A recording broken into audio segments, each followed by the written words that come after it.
Voici les œufs, voici la poêle.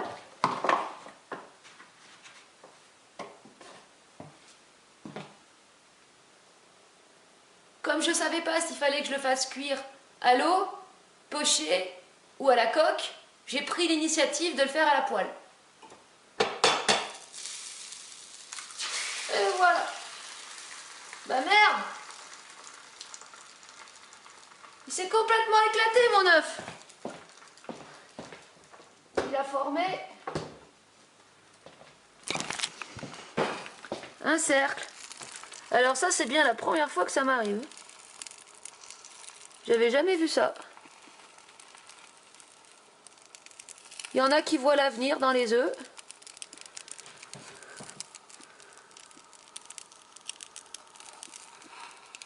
Je sais pas ce que vous voyez.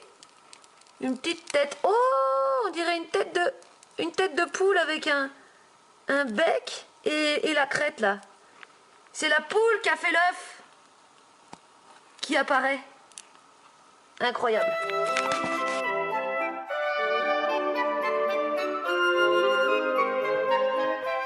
Vous avez déjà entendu parler de... Bon, j'ai essayé de faire une blague, mais il n'y a rien qui vient. De la parole créatrice. Ou, c'est très à la mode aujourd'hui, hein, de dire nous sommes créateurs. Moi-même, je l'ai dit plein de fois, je l'ai répété plein de fois. Et qu'est-ce que c'est concrètement que la parole créatrice ?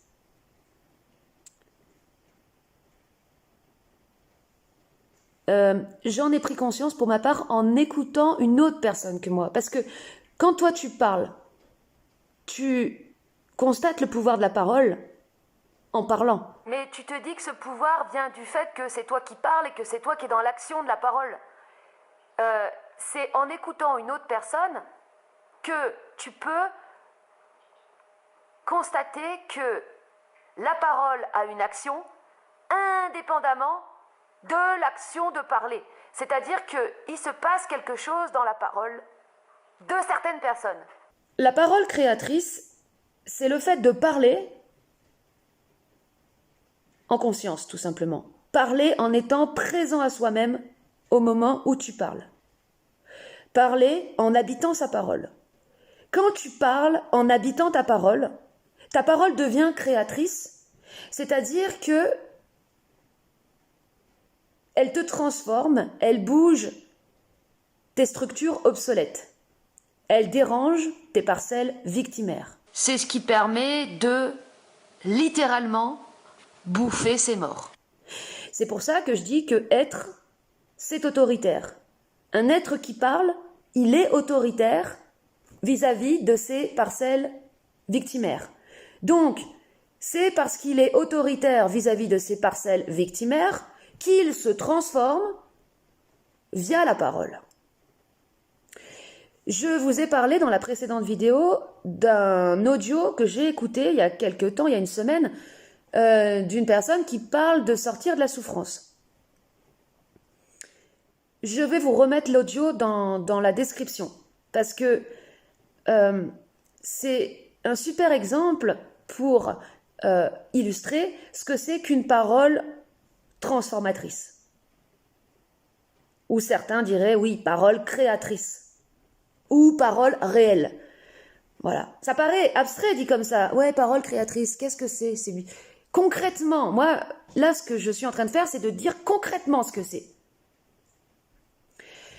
Déjà, concrètement, quand tu écoutes quelqu'un qui est dans sa parole créatrice, la parole n'a pas un effet sur toi, mais une action. Un effet, c'est un artifice. Donc, ça va être quelqu'un qui parle avec une voix douce, ou une voix suave, ou une voix mielleuse, pour te réconforter. Donc, c'est une personne qui aura un effet réconfortant. Il y a des effets hypnotiques. Il y a des effets stimulants, mais ça reste des effets. Tu vois, c'est les coachs. Ils sont là, allez, machin, ils sont là pour te motiver. Ils ont un effet stimulant. Donc, ils n'auront pas forcément une action. Parce que pour qu'il y ait une action,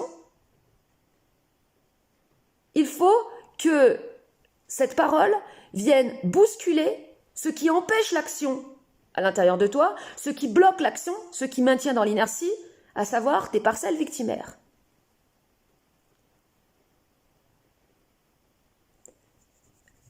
Je vous avais parlé de la série sur la 5 en thérapie, que j'avais regardé, que j'avais trouvé super intéressant, parce que on voit comment dans le phénomène d'attraction par le désir, il y a une remontée de la matière noire chez les deux personnes. Donc il y a le psy et la jeune femme qui sont attirés l'un par l'autre. Le psy, lui, il veut pas le reconnaître, il fait un déni. Et au moment donné où il commence à reconnaître en lui qu'en fait il est attiré par cette femme, il a toute sa matière noire qui remonte et il est obligé d'aller voir un psy pour dire « Ah, je suis face à un trou noir, je suis dans un trou noir » et comprend pas comment ça se fait qu'il est à ce point terrorisé par la situation, pétrifié, paralysé et donc plongé dans une certaine inertie. Parce que avec le désir, il y a toutes les blessures, il y a toutes les souffrances d'enfance que nous avons mis dans l'ombre, que nous avons caché derrière le masque de notre personnage et que notre personnage ou notre super surmoi nous a fait croire que ça avait disparu. Hein, quand tu réussis dans la vie, t'es psy, voilà, tu gères tout, t'as une super compréhension de la psychologie humaine, ton truc il fonctionne, voilà, t'es persuadé que t'es sorti de la merde, j'ai envie de dire. Et c'est le désir qui va te ramener au fait qu'en fait non, t'es sorti de rien du tout, tu t'es juste voilé la face et le désir va faire remonter tout ce que t'avais occulté. Le pouvoir de la parole. Moi, hier, j'étais dans une phase de doute, dans une phase où je me trouvais nulle. C'est-à-dire que en ce moment, je traverse toutes sortes d'états différents et je les identifie, je les accueille, voilà, avec détachement, enfin, et en même temps, je les vis, donc il y a un détachement, mais en même temps, je les vis complètement, donc j'étais persuadée d'être nulle. Et j'ai appelé Héloïse, j'ai parlé avec Héloïse, qui est une personne qui a beaucoup de feu dans sa parole, qui a à la fois une conscience d'elle-même et du feu. C'est-à-dire que c'est pas une personne, entre guillemets, qui se laisse abattre. C'est pas une personne qui se victimise ou qui fait semblant d'être forte alors qu'elle est pleine de parcelles victimaires. Parce qu'il y a beaucoup de gens qui font semblant d'être forts, mais qui ne le sont pas. Et ça se ressent dans la vibration. C'est-à-dire que une personne qui fait semblant n'aura pas une parole agissante ou transformatrice, mais une parole hypnotisante, manipulatrice, envoûtante, séductrice. Et ça t'amènera rien du tout. Ça ne te transformera pas, ça ne te sortira pas de ton état. Et donc, en parlant avec Héloïse, et ben justement, progressivement, je suis sortie de mon état parce que le feu dans sa parole, ben, ça me cramait mes parcelles victimaires. Donc, je reprends, je vous avais parlé de cet exemple, de cet audio que je vous ai remis dans la description. Une personne lambda, quand je dis une personne lambda, une personne qui intellectualise tout, qui réfléchit tout, qui analyse tout. Pas vraiment une personne lambda, mais une personne qui a pris l'habitude de tout réfléchir, de tout analyser, de tout mentaliser, de tout surcontrôler, va écouter cet audio et va réfléchir à ce qui est dit. Moi-même, des fois, ça m'arrive de réfléchir à ce qui est dit. J'écoute une personne qui parle et je dis « Ah mais non, elle peut pas dire ça, c'est une connerie !» Ou bien là, elle se contredit complètement avec ce qu'elle disait avant. Et moi, des fois, je réfléchis à ce que je dis et je me dis « Mais attends, mais je ne dis que des contradictions. Un jour, je dis ça, le lendemain, je dis l'inverse. » Quand tu es dans une parole créatrice, il faut abandonner la volonté de ne pas être contradictoire. Parce que ce que tu vas avoir besoin de dire un jour ne correspondra pas à ce que tu auras besoin de dire le lendemain. Mais si tu crois que tu te contredis, tu comprends rien. C'est juste que tes besoins ont changé d'un jour à l'autre. Donc moi, si je reprends tout ce que je dis depuis 2 ans, eh bien, je vais voir qu'il y a plein de contradictions. Mais parce que je n'avais pas besoin de dire les mêmes choses aux mêmes instants. Donc en tant que tel, il n'y a pas de contradiction.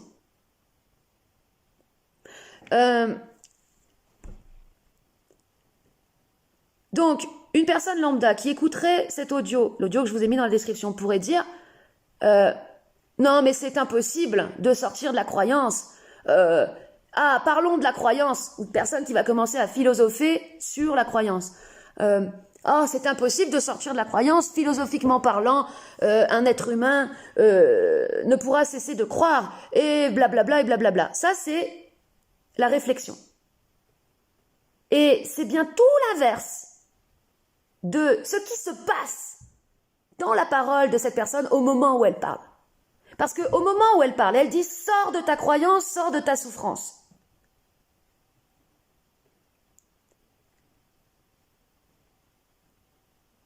Elle le dit pour que ça agisse sur elle.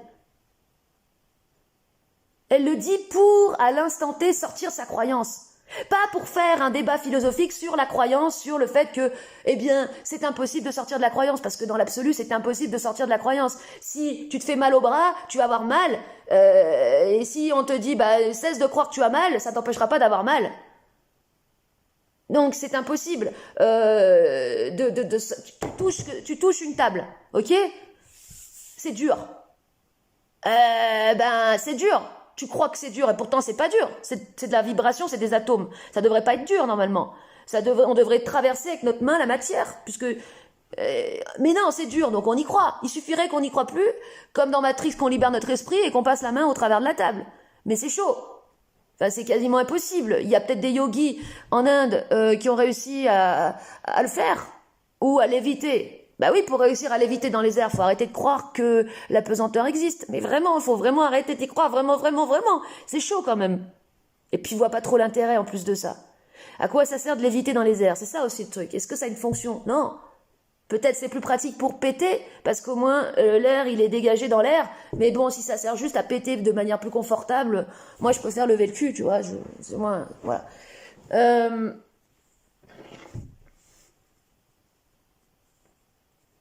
Il y a un dicton chinois comme ça, c'est enlever son pantalon pour péter. Enfin, en chinois, ça se dit pas comme ça. Et c'est un dicton qui vise à se moquer des gens qui font toujours des manières pour des trucs pas forcément utiles. Voilà. Alors, c'est ça la parole créatrice, ou la parole réelle. C'est la parole qui a une action. Donc qui transforme, qui agit sur les parcelles victimaires, pour les déloger, pour permettre en fait une meilleure, une réactualisation de la personne.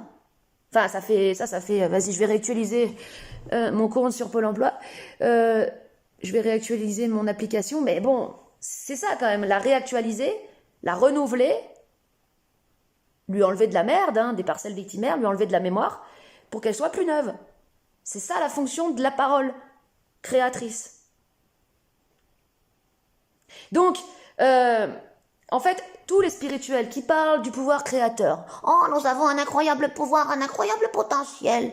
Notre pouvoir créateur est à l'intérieur, dans notre cœur.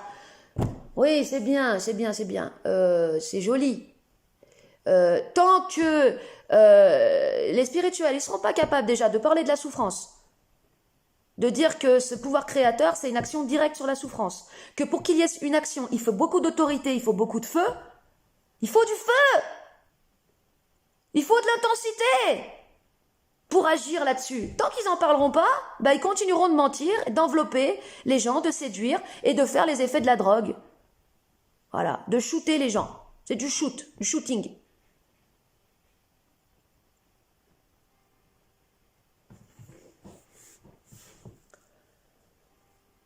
Voilà, la parole créatrice. Et cette parole créatrice, là je suis contente de pouvoir en parler simplement. Quand t'entends une personne qui parle avec sa parole créatrice, sa parole transformatrice, ça agit, Alors, la sensation, ça peut être un piège, parce que y a des sensations qui sont produites par justement la matière traumatique qui te crée une perturbation. Exemple, des sensations d'extase, C'est toute ta souffrance qui remonte et te crée une sensation de béatitude. Mais là, c'est pas pareil. En fait, la sensation que moi, pour ma part, je ressens et que je suis sûre que vous devez ressentir quand vous écoutez une personne qui a cette parole transformatrice, ou Bernard de Montréal l'avait aussi, ou la voix de Alexandra dans sa voiture, j'en avais déjà parlé, c'est au niveau de la sensation, tu sens que ça vibre, ça veut dire tu sens que ça tremble. Tu sens qu'il y a des trucs en toi qui tremblent, comme un moteur qui se mettrait à démarrer, comme ça. Parce que c'est quoi qui tremble? C'est tes parcelles victimaires qui sont secouées, en fait. Et donc, c'est pour ça qu'après, il y a l'effet stimulant. Il y a l'effet dynamisant. Parce que ta matière noire, elle est combustionée par la vibration. Elle est cramée. Et donc, ça commence à te faire de l'essence. Ta souffrance commence à se transformer en essence. C'est ça que j'essaye de décrire depuis le début.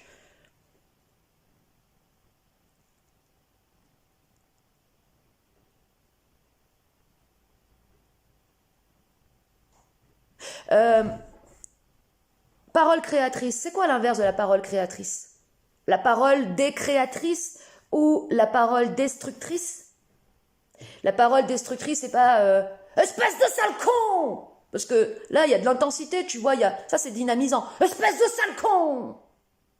La parole décréatrice ou la parole destructrice, c'est quand tu parles et que t'es coupé de toi-même, que t'es pas en toi, que t'es pas là.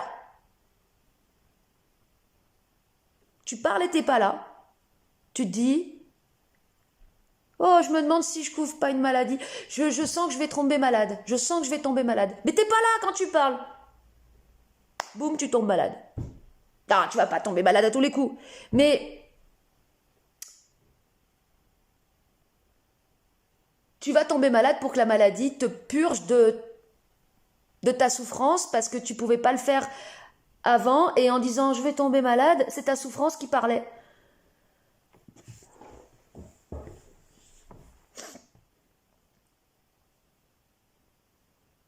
Les gens qui disent je vais tomber malade, sans être présents à eux-mêmes, sans avoir conscience qu'en disant cela, ils font de cela une réalité. Ils disent je suis déjà malade, mais je veux pas le voir, je suis malade. Il y a des gens quand ils parlent, qui n'habitent pas leurs paroles, qui sont pas là, eh bien, font parler leur souffrance au travers de leurs paroles, donc ne peuvent pas se transformer au travers de leurs paroles.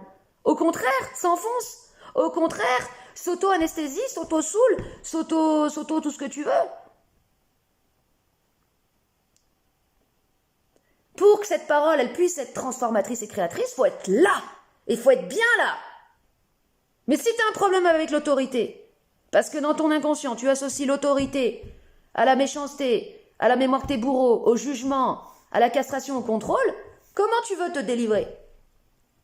Ce qui nous bloque dans cette reconnexion à nous-mêmes, dans cet assumage de nous-mêmes, c'est la mémoire du bourreau et c'est la mémoire de la victime.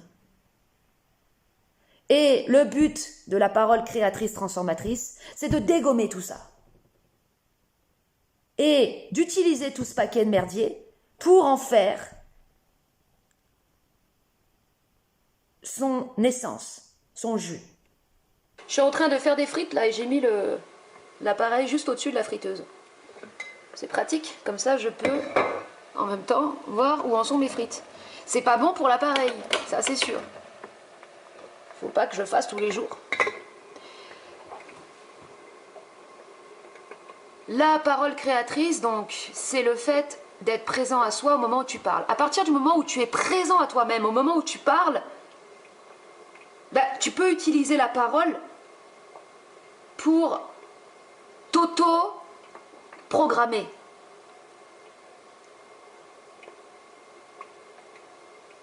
T'auto-encoder, en fait, ce que tu as besoin de t'encoder. Les mots, c'est des codes. Le seul problème, c'est que nous n'avons pas conscience du pouvoir de la parole en tant que telle. Et du pouvoir qu'a la parole quand on l'habite.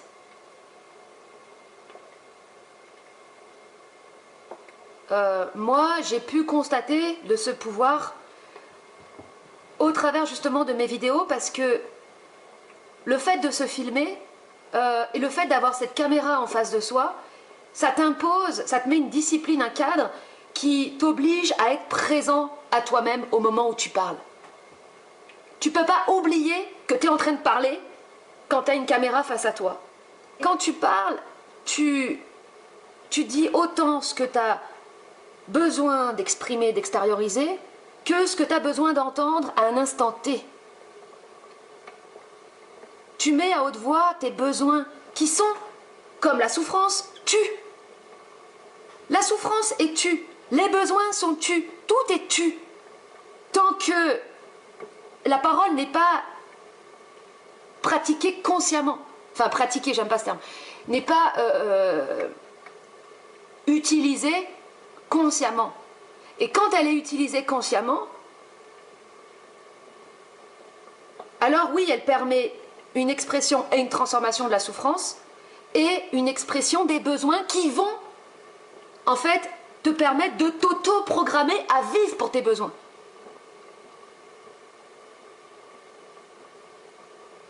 C'est ça que j'ai compris, moi, avec le temps. Quand, par exemple, je parlais au début de l'importance d'allumer son feu, je parlais du feu. Eh bien, en parlant comme ça, je m'auto-allumais mon feu. Donc, ma colère et ma joie, ce que j'avais perdu, ou ce que j'avais éteint, ou ce qui s'était éteint en moi, ce qui s'était étouffé. C'est ça le pouvoir de la parole, le pouvoir créateur de la parole. Il y a un autre truc qui est à la mode depuis longtemps et qui va l'être de plus en plus, c'est de parler et c'est de vouloir monter en vibration. Monter en vibration.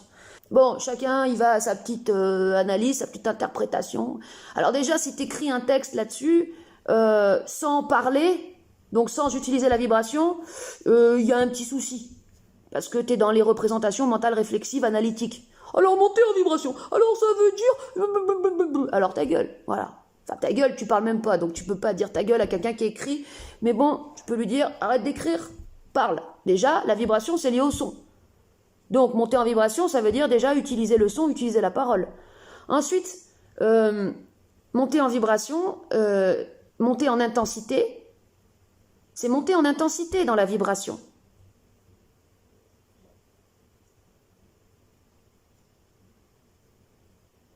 Monter en vibration, monter en sonorité, monter en son. Donc une personne qui parle tout bas, tout doucement, elle risque pas de monter en vibration.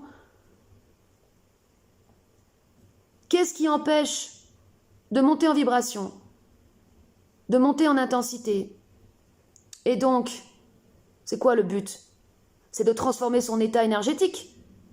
C'est passer d'un état énergétique tout pourri à un bon état énergétique. C'est quoi un bon état énergétique? C'est un état énergétique vivant. Parce que pour être présent à soi, faut être vivant. Qu'est-ce qui nous rend morts? C'est notre matière traumatique, c'est nos mémoires, c'est nos souffrances non extériorisées. Donc, pour devenir plus vivant, il faut agir sur ces mémoires. Il faut agir sur ces parcelles victimaires. Pour agir sur ces parcelles victimaires, il faut déjà les reconnaître. Mais le problème, c'est que les gens se voilent la face tout le temps. Non, je n'ai pas de souffrance, tout va bien, je vais bien, tout va bien, tout le temps, tout le temps, tout le temps. Ou alors, ils se victimisent avec des trucs qui sont là pour entretenir la souffrance. Donc, ils ne veulent pas la reconnaître. Mais pour la reconnaître, il faut se connaître soi-même. Il faut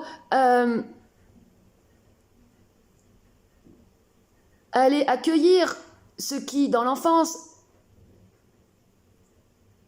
nous a le plus fait de mal. Ce qui est passé le plus inaperçu. Parce que les chocs, les accidents, ça on s'en rappelle. Mais il y a plein de situations qui sont passées totalement inaperçues et qui nous ont dissociés. Donc, connaissance de soi. Et ensuite, expression.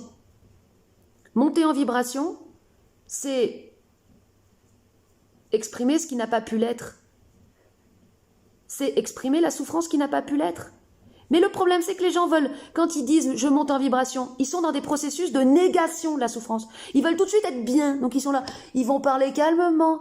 Ils vont croire que les personnes qui parlent fort sont des personnes dérangées. Mais non. Une personne qui parle fort, elle est dans l'expression, donc dans la transformation.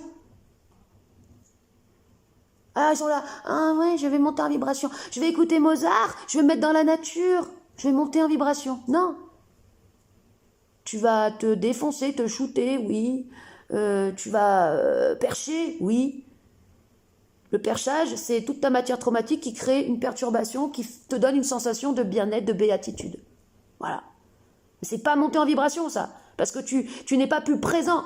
Tu es juste plus mieux. Tu es plus dans le bien-être. Mais tant que les gens recherchent le bien-être, mais ne recherchent pas la présence, confondent bien-être et présence, bah, ils comprennent rien. Ce qui nous empêche d'être là, d'être présent, c'est la souffrance, c'est les mémoires qui font que les gens ont des yeux tout voilés, ont les yeux qui regardent, tu vois, les yeux qui regardent là, pas vraiment là, tu vois, t'es pas là. Bah t'es pas là parce que tu t'énerves pas, parce que tu craches rien, parce que tu montes pas en intensité, parce que tu montes pas en vibration.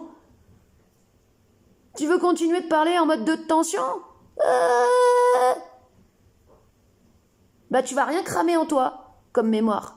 Tes mémoires vont continuer de te contrôler. Tu continueras d'être triste, tu continueras d'être chiant. Parce qu'après, il y a des gens très intelligents, très analytiques, très observateurs, très distanciés de tout, mais très chiants aussi, qui manquent de vie.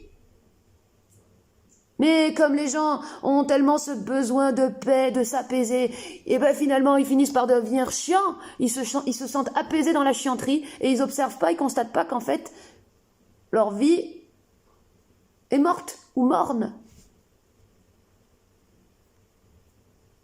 Donc, monter en vibration, c'est aller puiser dans ses réserves, puiser dans ses parcelles victimaires. Et renverser la fatalité du destin imposé par ces parcelles victimaires.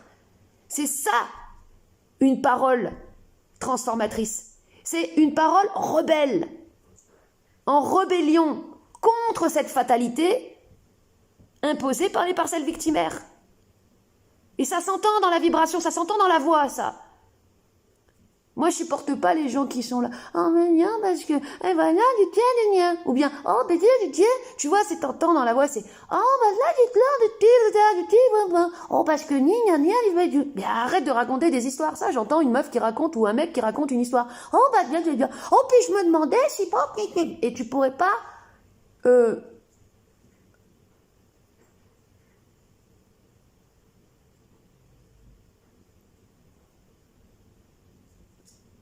arrêter, juste arrêter.